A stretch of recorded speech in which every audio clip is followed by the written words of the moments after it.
ইসরায়েলের বিরুদ্ধে মুসলিম বিশ্ব একজোট। আসন্ন আঞ্চলিক উত্তেজনার মধ্যে কাতার ঘোষণা করেছে তারা দোহায় একটি জরুরি আরব ইসলামিক শীর্ষ সম্মেলন আয়োজন করবে। এই শীর্ষ সম্মেলনটি বিশ্বকে জানিয়ে দেবে যে কাতার, সৌদি আরব এবং পুরো মুসলিম বিশ্বের একত্রে ইসরায়েলের বিরুদ্ধে সম্মিলিত প্রতিক্রিয়া জানাতে প্রস্তুত।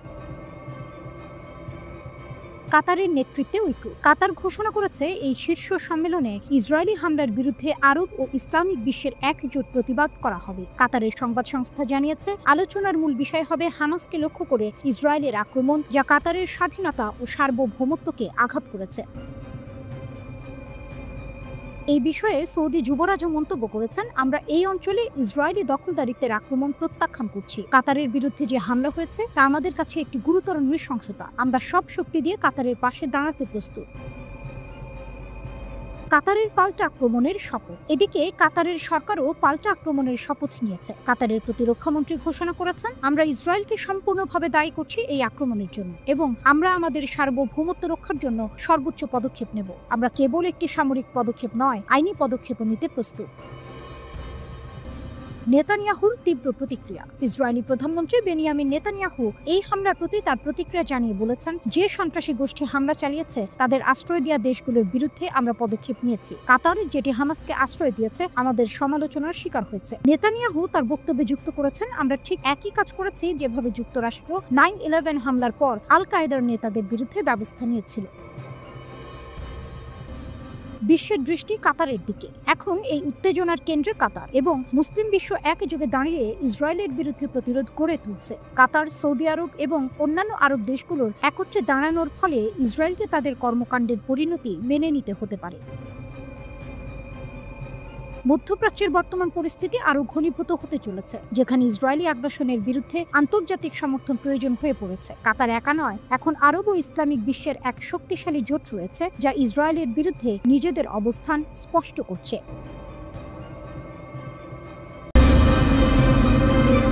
ইয়েমেনের বজ্রাঘাত, আল কুদসে হুথিদের হাইপারসনিক প্রতিশোধ। একটা আগুন, একটা বজ্র, তারপর কেঁপে উঠল ইসরায়েলের দখলকৃত ভূমি। কল্পনাও করেনি নেতানিয়াহুর সেনারা যে প্রতিঘাত এত ভয়ঙ্কর রূপে আসবে। আরব আমিরাতে ফিলিস্তিনপন্থী নেতাদের ভবনে হামলা চালালো ইসরায়েল। কয়েক ঘন্টা যায়নি, ইয়েমেনের প্রতিরোধ যোদ্ধারা আঘাত হানল সরাসরি ইসরায়েলের হৃদয়ে। দখলকৃত আল কুদসে ঝাঁপিয়ে পড়ল হাইপারসনিক ক্লাস্টার মিসাইল। এ যেন চোখের বদলে চোখ। আঘাতের পর্দা উন্মোচন।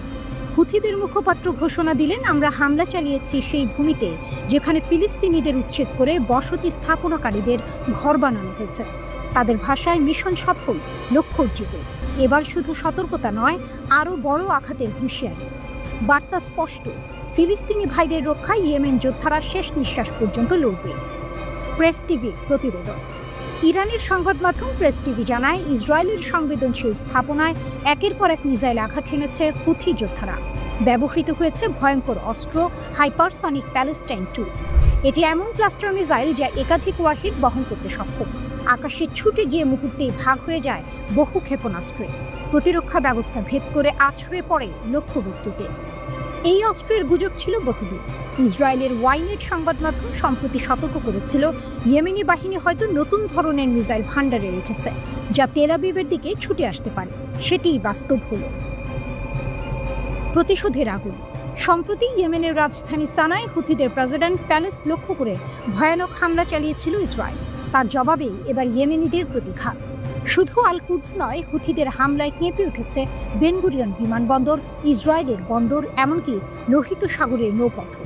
ড্রোন আর মিসাইলের ঝড় যেন এক অস্থিরতায় ফেলেছে ইসরায়েলি সেনা আর তাদের মিত্রদের। কাহিনী যেন যুদ্ধের সিনেমা। প্রথমে ইসরায়েল আঘাত করে আরব আমিরাতে ফিলিস্তিনিপন্থী নেতাদের ভবনে। মনে হয়েছিল ভয় দেখানো গেল, কিন্তু না, কয়েক ঘন্টার মধ্যে পাল্টা আঘাত এলো ইয়েমেন থেকে। যেন ইতিহাসের নাট্যমঞ্চের টুইস্ট, যেখানে শিকারী শিকারীকে পরাস্ত করে। ভবিষ্যতের সতর্কবার্তা। হুথিরা জানিয়ে দিয়েছে এটা কেবল শুরু। তাদের প্রতিশোধ চলবে। তারা শুধু নিজেদের ক্ষতির জবাব দিচ্ছে না, তারা দাঁড়াচ্ছে ফিলিস্তিনিদের পাশে। বার্তাটা যেন আকাশ ভেদ করে ছুটে আসা আগুনের অক্ষরে লেখা, ইসরায়েল, প্রতিটি হামলার জবাব আমরা দেব। প্রতিটি ফিলিস্তিনির কান্নার প্রতিধ্বনি আমরা রূপ দেব বজ্রঘাতে। আল কুদসে সেই বজ্রের শব্দ শোনা যাচ্ছে। এখন প্রশ্ন, পরবর্তী বজ্রপাত কোথায় নামবে? ইসরায়েল কি তা ঠেকাতে পারবে, নাকি প্রতিরোধের আগুন আরও ছড়িয়ে পড়বে গোটা অঞ্চলে?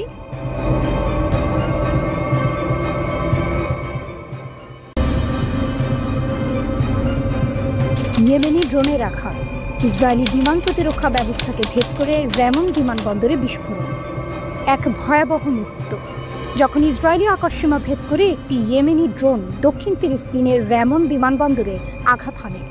একটি সাধারণ দিনেই একটি ড্রোন ইসরায়েলের বিমান প্রতিরক্ষা ব্যবস্থা ভেদ করে পৌঁছে যায় তার লক্ষ্যবস্তুতে।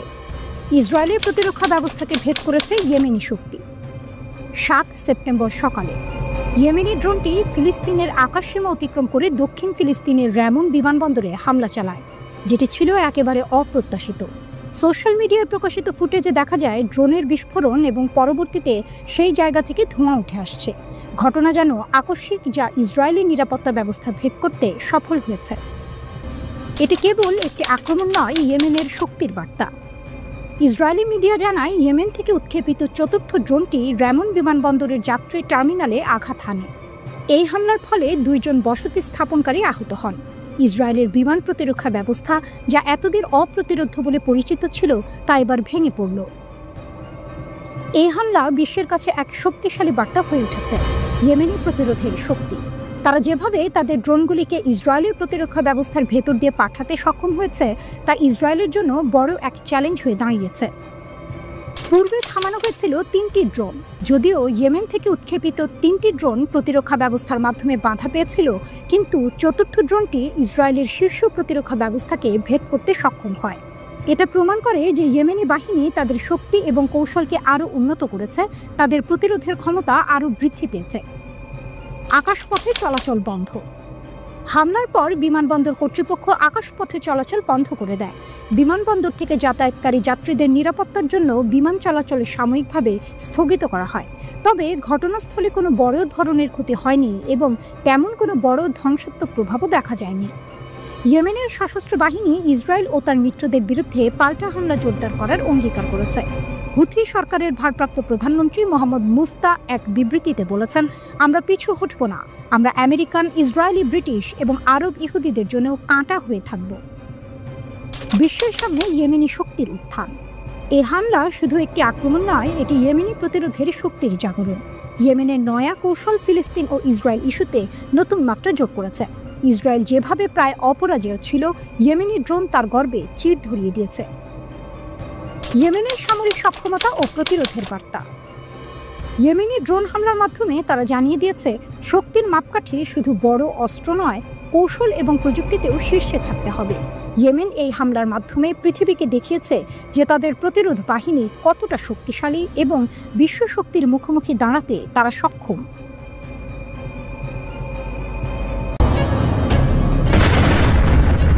ইসরায়েলের রাজধানী জেরুজালেমে মার্কিন সৈন্যরা যখন স্বাধীনতা দিবসের অনুষ্ঠান উদযাপন করছিল, ঠিক তখনই হুথি বিদ্রোহীরা এক ভয়ঙ্কর ক্ষেপণাস্ত্র হামলা চালায়। সাইরেনের আওয়াজে ভেসে উঠল আতঙ্ক, আর মার্কিন সৈন্যরা তড়ি ঘুরিয়ে আশ্রয়ের দিকে দৌড়াতে শুরু করল। মনে হচ্ছিল যেন এক সিনেমার দৃশ্য। একদিকে স্বাধীনতা দিবসের উদযাপন, অন্যদিকে অপরাধের বিরুদ্ধে লড়াই। হুথিরা একটি শক্তিশালী হাইপারসনিক প্যালেস্টাইন 2 ক্ষেপণাস্ত্র ব্যবহার করে, যার সাথে ছিল একাধিক ভেন্ট্রি ওয়ারহেড। এই হামলার লক্ষ্য ছিল সংবেদনশীল স্থানগুলো, বিশেষ করে আল কুদসের আশেপাশে। মাত্র একদিন আগে তারা এমন একটি হামলা চালিয়েছিল, আর এখন তৃতীয় দিনেও হামলা নিশ্চিত করেছে।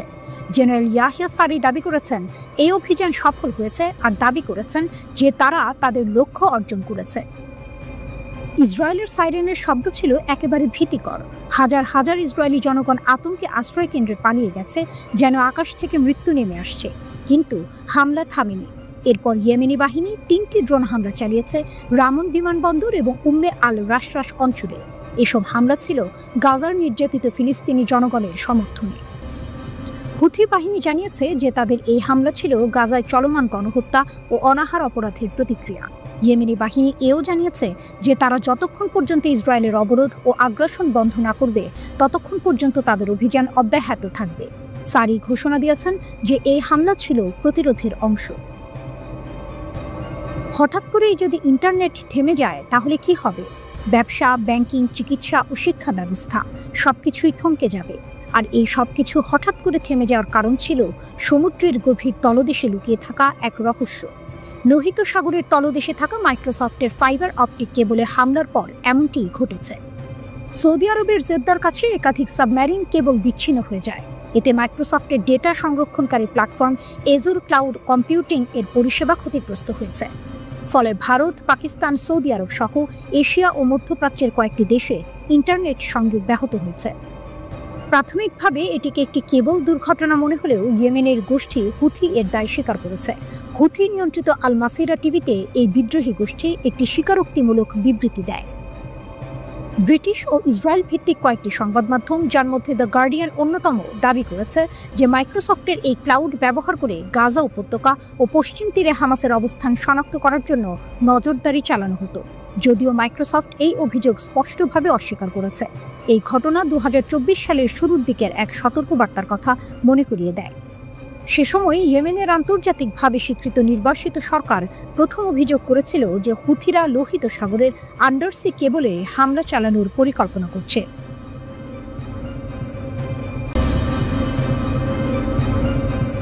দোহায় ভয়াবহ বোমা হামলার পর বাংকার থেকে ইসরায়েলি প্রধানমন্ত্রীর বার্তা। ইসরায়েলি প্রধানমন্ত্রীর বাংকার থেকে একটি বড় বার্তা এলো।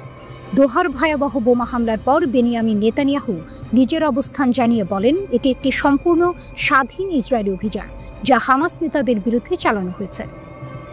এই ঘটনাটি পুরো মধ্যপ্রাচ্যকে কাঁপিয়ে দিয়েছে। হামাসের বিরুদ্ধে ইসরায়েলের এমন ভয়াবহ হামলার পর পরিস্থিতি আরও জটিল হয়ে উঠেছে। হামলা হয়েছিল একটি আবাসিক এলাকায়, যেখানে হামাসের শীর্ষ রাজনৈতিক নেতারা একত্রিত হয়ে 2023 সালের 7 অক্টোবরের আক্রমণ উদযাপন করছিল। ইসরায়েলি সেনাবাহিনী IDF জানায়, তাদের এই অভিযান অপারেশন সামিট অফ ফায়ার নামে পরিচিত, যার লক্ষ্য ছিল হামাসের শীর্ষ নেতাদের ধ্বংস করা। বোমার বিস্ফোরণে পুরো এলাকা কেঁপে উঠেছিল এবং 5 জন নিহত হওয়ার খবর আসে। তবে আশ্চর্যজনকভাবে হামাসের কোনো নেতা নিহত হয়নি বলে দাবি করেছে আরব মিডিয়া। কাতারের স্বরাষ্ট্র মন্ত্রণালয় জানিয়েছে যে হামলায় একটি কাতারের নিরাপত্তা কর্মকর্তা নিহত হয়েছেন। এদিকে ইসরায়েলি কর্মকর্তারা পুরোপুরি আশাবাদী যে হামাসের নেতারা তাদের লক্ষ্যবস্তু ছিল। নেতানিয়াহু এই হামলাকে সমর্থন জানিয়ে বলেন, ইহুদিদের রক্তপাত সস্তা নয়। তিনি আরও বলেন, সন্ত্রাসী নেতারা এখন কোথাও নিরাপদ থাকতে পারবেন না। আমরা তাদের ধ্বংস করতে কোনো কম্প্রোমাইজ করব না। ইসরায়েলি প্রধানমন্ত্রী যখন এই বক্তব্য দিচ্ছিলেন, তখন একই সময়ে মার্কিন দূতাবাসে এক অনুষ্ঠানে তিনি আরও একবার কাতারের ওপর হামলাকে সমর্থন জানিয়ে বলেন, হামাস নেতাদের কোনো জায়গায় নিরাপদ থাকতে দেওয়া হবে না। বিদ্রুপাত্মকভাবে তিনি আরও যোগ করেন, ইসরায়েল এখন যুদ্ধ শেষ করার জন্য মার্কিন রাষ্ট্রপতির প্রস্তাব গ্রহণ করেছে। ইসরায়েলের হামলার শিকার হচ্ছেন একের পর এক হামাস নেতা। কাতারের রাজধানী দোহায় সংগঠনটির নেতাদের লক্ষ্য করে হামলা চালিয়েছে ইসরায়েল। ইসরায়েলি কর্মকর্তাদের ভাষ্য, কাতারে নির্বাসনে থাকা হামাস নেতা খলিল আল হায়াকে হত্যার উদ্দেশ্য ছিল তাদের। তবে ইসরায়েলের এই হামলায় নিজেদের নেতাদের কোনো ক্ষতি হয়নি বলে জানিয়েছে হামাস। মার্কিন প্রেসিডেন্ট ডোনাল্ড ট্রাম্প নতুন করে যুদ্ধবিরতি প্রস্তাব দেওয়ার ঠিক পরেই এই হামলার ঘটনা ঘটে। সামাজিক মাধ্যমে পোস্ট করা এক বার্তায় তিনি বলেছেন যে তাকে এই হামলার বিষয়ে অবহিত করা হয়েছিল, তবে হামলা বন্ধ করার মতো সময় আর ছিল না। হামলার এই সিদ্ধান্ত তিনি নন, নেতানিয়াহু নিয়েছেন বলে তিনি উল্লেখ করেন। 2023 সালের 7 অক্টোবর গাজায় হামলা শুরু করে ইসরায়েল। তারপর থেকে 23 মাসের বেশি সময়ে হামাসের বেশ কয়েকজন বড় নেতাকে হত্যা করেছে ইসরায়েল।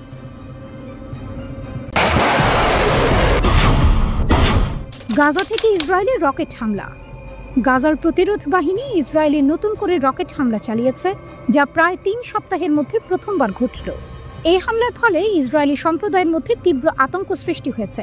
যদিও এক রকেট প্রতিহত করা সম্ভব হয়েছে, আরেকটি আঘাত হানে জনবসতিহীন একটি এলাকায়। এটি গাজার প্রতিরোধ বাহিনীর শক্তির প্রমাণ হিসেবে দেখা হচ্ছে, যাদের বিরুদ্ধে ইসরায়েল অবিরত হামলা চালালেও তারা একেবারে মাথা নত করছে না।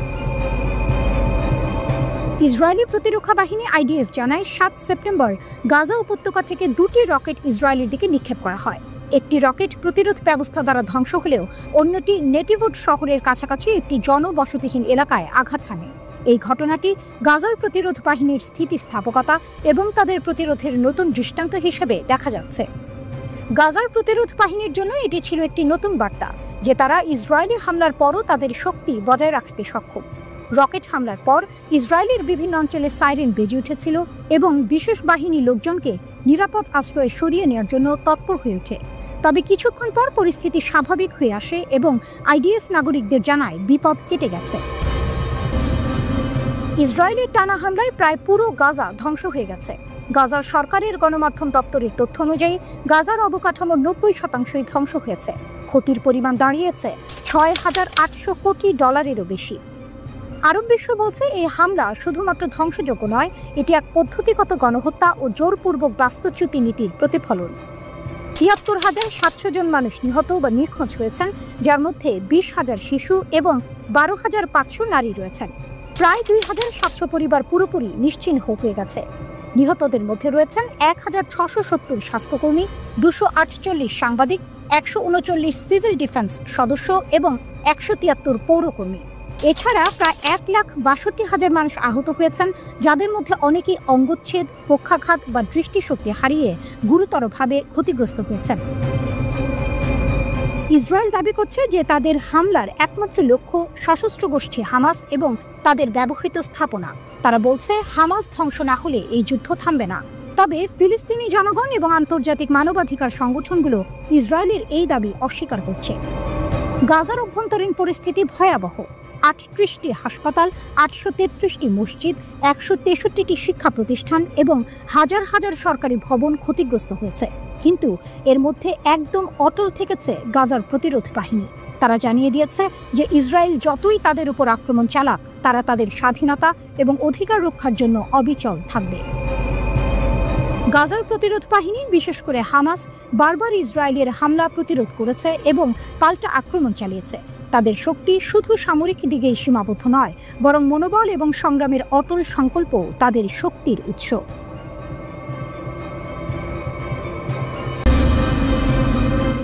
৭২ ঘন্টায় ৬ দেশে ইসরায়েলের আক্রমণ। ইসরায়েলের আগুনে জ্বলে উঠল মধ্যপ্রাচ্য ও আফ্রিকা। মাত্র ৭২ ঘন্টা। এই অল্প সময়েই ইসরায়েল তার আগুন ছড়িয়ে দিয়েছে মধ্যপ্রাচ্য ও উত্তর আফ্রিকার ৬টি দেশে। কেউ ভাবেনি দোহায় শান্ত কাতারের বুকে হঠাৎ করেই নামবে আগুনের বৃষ্টি। ৯ সেপ্টেম্বর কাতারের রাজধানী। যুক্তরাষ্ট্রের প্রস্তাবিত যুদ্ধবিরতি নিয়ে আলোচনা করতে বসেছিলেন হামাসের নেতারা। সেই বৈঠকের মাঝেই আকাশ চিরে নেমে আসে ইসরায়েলের বিমান হামলা। মুহূর্তেই আগুন, ধোঁয়া আর মৃত্যু। নিহত অন্তত ৬ জন। তাদের মধ্যে আছেন হামাসের শীর্ষ নেতা খলিল আল হায়ার ছেলে, তার কার্যালয়ের পরিচালক, ৩ দেহরক্ষী এবং ১ কাতারি নিরাপত্তা কর্মী। তবে নেতারা অল্পের জন্য বেঁচে যান। কালো ধোঁয়ার ঢেউ ছুঁয়ে যায় ওয়েস্ট বেলাগুন এলাকা, যেখানে দূতাবাস, স্কুল আর আবাসিক ভবন, আর মাত্র ৩৫ কিলোমিটার দূরে মার্কিন সেন্টিকম ঘাঁটি, যা নিঃশব্দে সাক্ষী থাকে আগুনের এই খেলা। গাজায় মৃত্যু, অনাহারে কাঁপছে মানুষ। একই সময়ে গাজার আকাশও ছিন্ন ভিন্ন। ৮ ও ৯ সেপ্টেম্বর মাত্র ২ দিনে নিহত হন ১৫০ জনের বেশি ফিলিস্তিনি, আহত ৫৪০ জনেরও বেশি। ট্র্যাজেডির গভীরতম দৃশ্য, ত্রাণ আনতে গিয়ে ১৪ জন নিহত, অনাহারে মরে যায় ৬ জন। ২০২৩ সালের অক্টোবর থেকে এই পর্যন্ত গাজায় ইসরায়েলের হামলায় নিহত ৬৪,০০০-এরও বেশি মানুষ।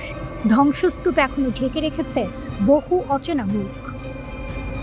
লেবাননে যুদ্ধবিরতির কফিন।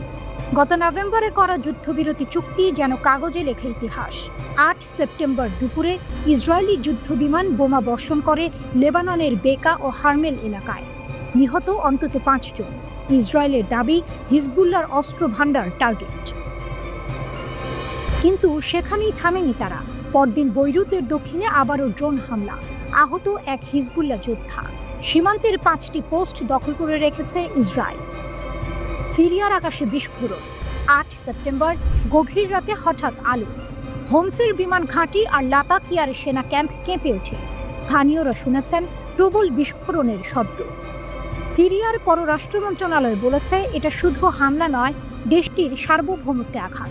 প্রেসিডেন্ট আসাদের পতনের পর থেকে এই পর্যন্ত প্রায় ১০০ বার ইসরায়েল সিরিয়ায় হামলা চালিয়েছে।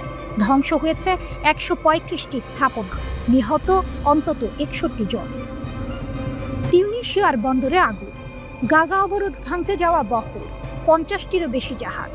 ৮ সেপ্টেম্বর রাতে তাদের একটি ফ্যামিলি বোট তিউনিসিয়ার সিদি বৌ সাইদ বন্দরে দাঁড়ানো ছিল। হঠাৎ ড্রোন হামলা, আগুনে ঘিরে যায় 23 মিটার লম্বা জাহাজ। তবে ভাগ্যক্রমে 6 যাত্রী রক্ষা পায়। পরের দিন একই ঘটনা, যুক্তরাজ্যের পতাকাবাহী আরেক জাহাজে ড্রোন হামলা, আগুন জ্বলে ওঠে কিন্তু প্রাণহানি হয়নি। ইতিহাস যেন পুনরাবৃত্তি। 2010 সাল থেকেই ইসরায়েল একের পর এক ত্রাণবহর আটকে দিচ্ছে। ইয়েমেনের আকাশেও বজ্র। 10 সেপ্টেম্বর আঘাত হানে ইয়েমেনের রাজধানী সানায়, লক্ষ্য হুথি বিদ্রোহীরা। ক্ষতিগ্রস্ত হয় সানা বিমানবন্দর। গত মে মাসে ইসরায়েল একই বিমানবন্দরে হামলা চালিয়েছিল। এতে বিমানবন্দরটি বেশ ক্ষতিগ্রস্ত হয়েছিল।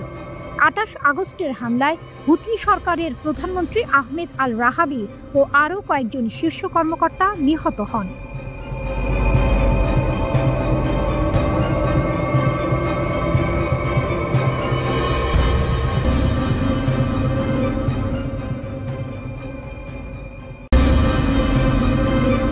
দোহায় বিস্ফোরণ, কাতারের বিশ্বাসভঙ্গ। আমেরিকা ইসরায়েল সম্পর্কে নতুন প্রশ্ন। মধ্যপ্রাচ্যের আকাশে এক বিস্ময়কর নাটক। মুসলিম দেশ হয়েও কাতার দীর্ঘদিন ধরে ছিল আমেরিকা ও ইসরায়েলের এক বড় আশীর্বাদ। তেল আবিব আর ওয়াশিংটনের সাথে এক অলিখিত বোঝাপড়া তৈরি হয়েছিল তাদের। ইরানের ক্রমবর্ধমান প্রভাবের বিরুদ্ধে প্রতিষেধক হিসেবে কাজ করত দোহা। পাশাপাশি আমেরিকার সবচেয়ে বিশ্বস্ত হাতিয়ার হয়ে মধ্যপ্রাচ্যে খবরদারি চালাত ঠিক কাতারের মাটিতে। কিন্তু এবার যেন কাহিনী মোড় নিল অচেনা দিকে। ইসরায়েলের বিমান হামলার ঝড় এসে পড়েছে দোহার বুকে, আর সেই আগুনে নীরবে সায় দিয়েছে আমেরিকা। কাতারের বিশ্বাসভঙ্গ হলো মুহূর্তে। দোহার আকাশে আগুন, কাতারের হৃদয়ে প্রশ্ন। ইসরায়েলের হামলার পর কাতার দাঁড়িয়েছে এক গভীর দ্বিধার মোড়ে। এই হামলার ফলে শুধু প্রাণহানি ঘটেনি, ভেঙে গেছে কাতার, ইসরায়েলের সেই অলিখিত সমঝোতাও। এখন প্রশ্ন, কাতার কি আর আগের মতো থাকবে? তাদের পররাষ্ট্রনীতি আর মধ্যপ্রাচ্যের ভূমিকা নিয়ে বিশ্ব জুড়ে শুরু হয়েছে নতুন আলোচনার ঝড়। আমেরিকার ঘাঁটি অথচ লক্ষ্যবস্তু দোহা। কাতারে অবস্থিত আল উদেইদ বিমান ঘাঁটি, মধ্যপ্রাচ্যে আমেরিকার সবচেয়ে বড় সামরিক ঘাঁটি। এখান থেকেই চালানো হয় আমেরিকার বেশিরভাগ সামরিক অভিযান। ন্যাটোর বাইরে কাতারকে দেওয়া হয়েছে মেজর নন ন্যাটো অ্যালাই মর্যাদা। তবুও ইসরায়েল হামলা চালালো ঠিক সেই দোহার বুকে, যেন মিত্রকেই আঘাত করা হলো। এতে কাতারের নিরাপত্তা ব্যবস্থায় প্রশ্নবিদ্ধ হয়ে দাঁড়িয়েছে। এখন দোহা আশা করছে আমেরিকা ইসরায়েলের উপর চাপ সৃষ্টি করবে। কিন্তু ট্রাম্প প্রশাসন যদি নীরব থাকে, তবে সম্পর্কের বন্ধনে টানাপোড়েন তৈরি হবে নিশ্চিতভাবে। গ্যাস, শক্তি আর কূটনীতির টুইস্ট। কাতার বিশ্বের অন্যতম বৃহত্তম তরলীকৃত প্রাকৃতিক গ্যাস রপ্তানিকারক দেশ। ইউক্রেন যুদ্ধের পর ইউরোপীয় ও আমেরিকার মিত্র দেশগুলো রাশিয়ার গ্যাস থেকে দূরে সরে যেতে চাইছে। ফলে বিকল্প সরবরাহকারী হিসেবে কাতারের গুরুত্ব এখন আকাশচুম্বী। এই শক্তি কার্ড হাতে রেখেই দোহা চাইলে আমেরিকার মিত্রদের মাধ্যমে ইসরায়েলের উপর চাপ সৃষ্টি করতে পারে। একদিকে গ্যাস সরবরাহের স্থিতিশীলতা, অন্যদিকে আঞ্চলিক মধ্যস্থতার ভূমিকা। কাতার জানে তার হাতে রয়েছে বড় তাস। মধ্যস্থতাকারী না পক্ষভুক্ত? দীর্ঘদিন ধরে কাতার ছিল ইসরায়েল হামাসের মধ্যে প্রধান মধ্যস্থতাকারী। কিন্তু এবার ইসরায়েলের এই হামলা কাতারের সেই ভূমিকাকে চ্যালেঞ্জের মুখে ফেলেছে। হামাস কি আর কাতারের ওপর আস্থা রাখবে? নিরপেক্ষতার মুখোশ কি এবার ভেঙে যাবে? এই প্রশ্নে দোদুল্যমান কাতার এখন নিজের কৌশল পুনর্বিবেচনা করছে। আস্থা ভাঙা, সম্ভাব্য নতুন জোট। কাতার মনে করছে ইসরায়েলের এই হামলা শুধু একটি সামরিক পদক্ষেপ নয়, বরং তাদের সার্বভৌমত্বের উপর সরাসরি আঘাত। রাজধানী দোহাতেই যখন বিস্ফোরণ, তখন দেশের নিরাপত্তা প্রশ্নবিদ্ধ না হয়ে পারে না। ফলে কাতার আন্তর্জাতিক অঙ্গনে আরও শক্ত অবস্থান নিতে বাধ্য হতে পারে। আর যদি দোহা মনে করে আমেরিকা যথেষ্ট কঠোর হচ্ছে না, তবে কাতার হয়তো হাত বাড়াবে ইরানের দিকে, যে ইরান এতদিন ছিল কাতারের গোপন প্রতিপক্ষ। দোহায় ইসরায়েলের হামলা শুধু একটি বিস্ফোরণ নয়, এটি মধ্যপ্রাচ্যের কূটনীতির চিত্রনাট্য পাল্টে দিতে পারে।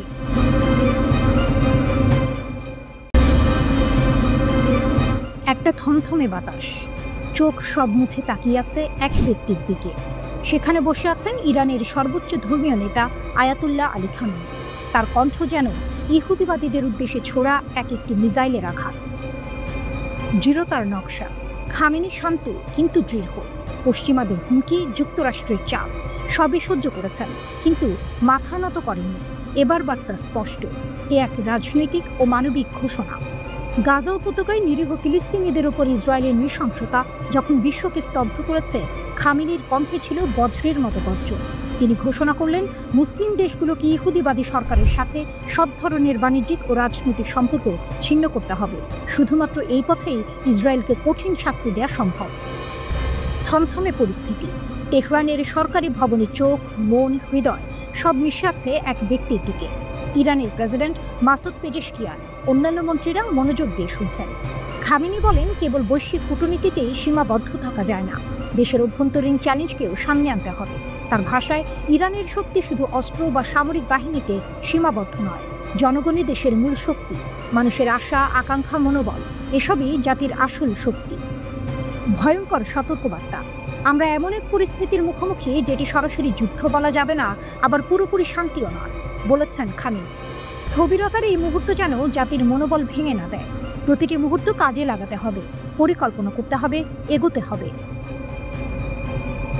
এছাড়া খামেনি ইঙ্গিত দিয়েছেন, ইরানের কৌশল শুধু প্রতিরক্ষা নয়, এগোতে হবে আক্রমণাত্মক কূটনীতির পথে। আন্তর্জাতিক চাপ, গাজার রক্তাক্ত বাস্তবতা, মুসলিম বিশ্বের নীরবতা সব মিলিয়ে কঠিন সময় চলছে। একটা ঘর যেখানে পুরো দেশের আশা বসে আছে। একজন ব্যক্তি কথা বলছেন আর সারা বিশ্বের চোখ তাকিয়ে আছে। শব্দগুলো যেন শুধু শুনতে নয়, অনুভব করতে হয়। প্রতিটি বাক্য যেন মিসাইলের মতো আঘাত, প্রতিটি সুর যেন বজ্রপাত।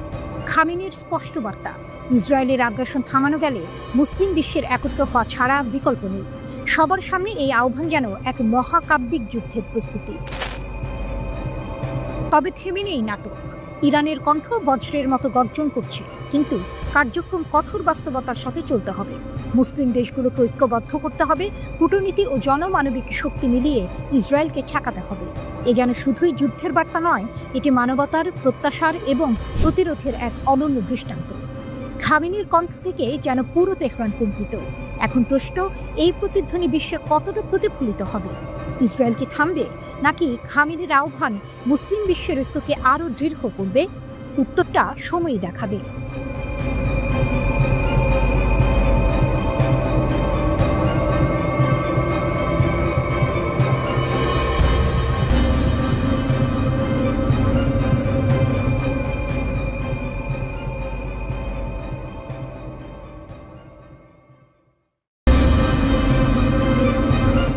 তেহরানের বার্তা, সামরিক শক্তি নয়, ঐক্যই প্রতিরোধের পথ।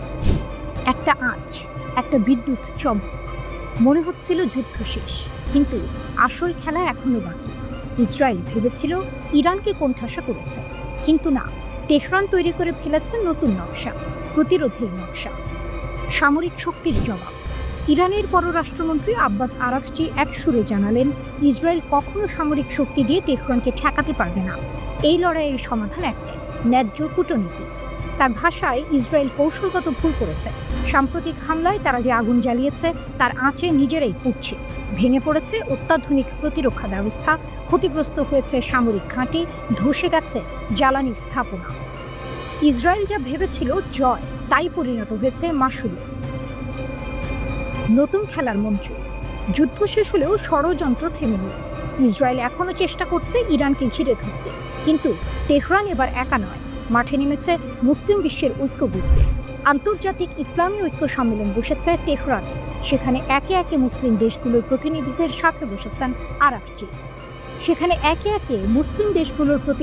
সাথে বসেছেন আরাকচি।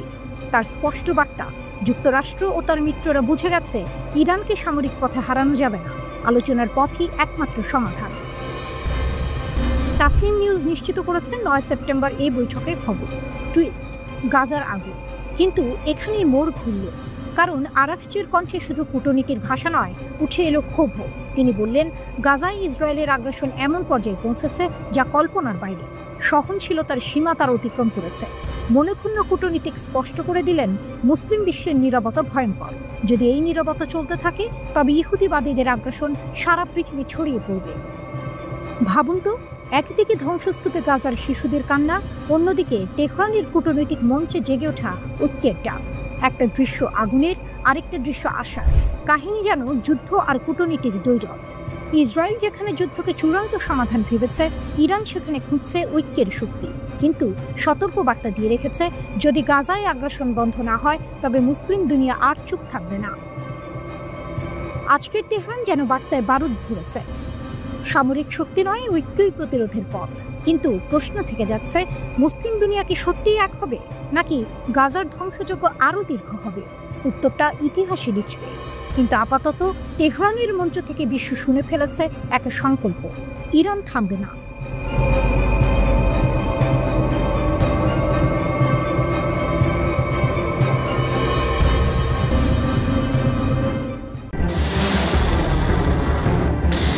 ইরানের বিপ্লবী গার্ড, ধ্বংসের ভেতর থেকে উঠে আসা শক্তি। আকাশে যুদ্ধবিমান, শহরে বিস্ফোরণ, সীমান্তে আগুন।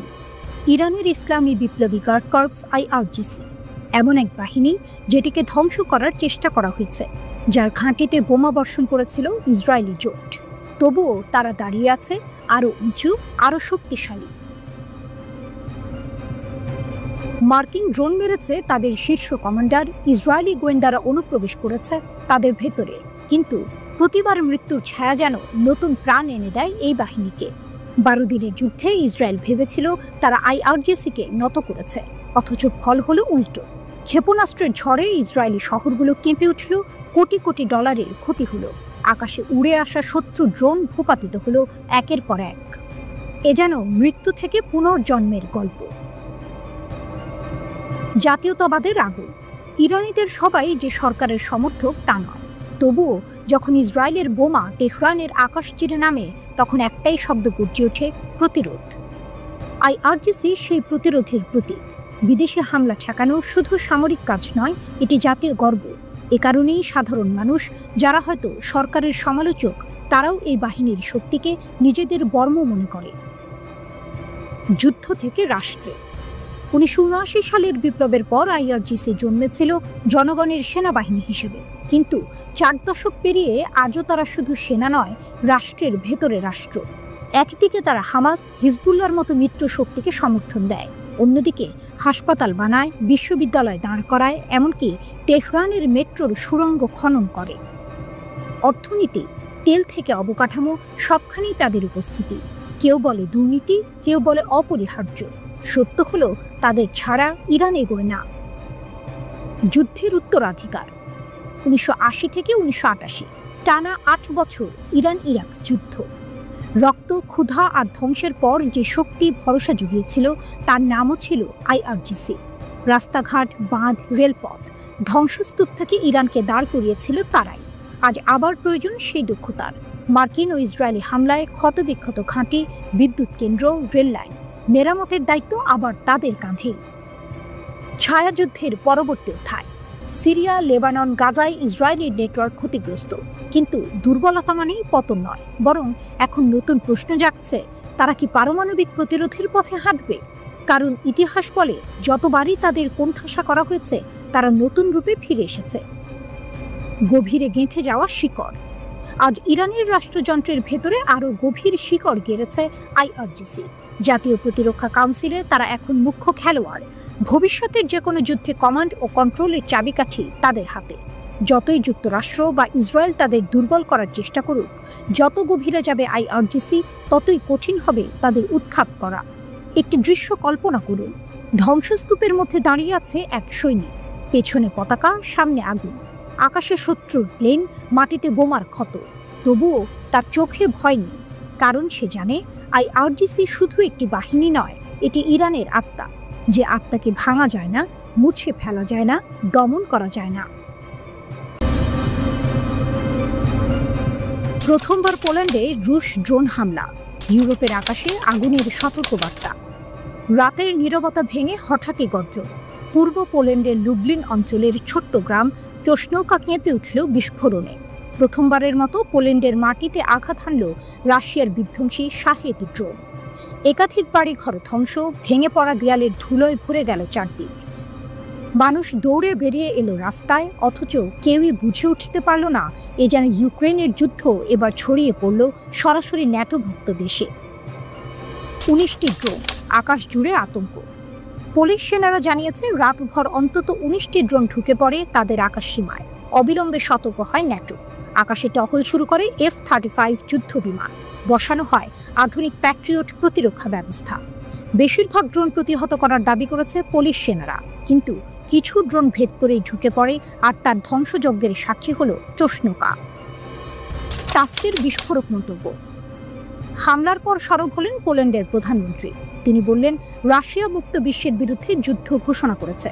স্পষ্টতই এটি শুধু একটি ড্রোন হামলা নয়, বরং আন্তর্জাতিক আইন লঙ্ঘন করে সরাসরি ন্যাটোভুক্ত একটি দেশে আগ্রাসন। পরিস্থিতি নিয়ে তিনি ইতিমধ্যেই ন্যাটো মহাসচিব মার্ক রুটের সঙ্গে কথা বলেছেন। আভাস মিলেছে, ন্যাটোর 4 নম্বর অনুচ্ছেদ অনুযায়ী পোল্যান্ডকে সব ধরনের সহায়তা দিতে প্রস্তুত জোটের দেশগুলো।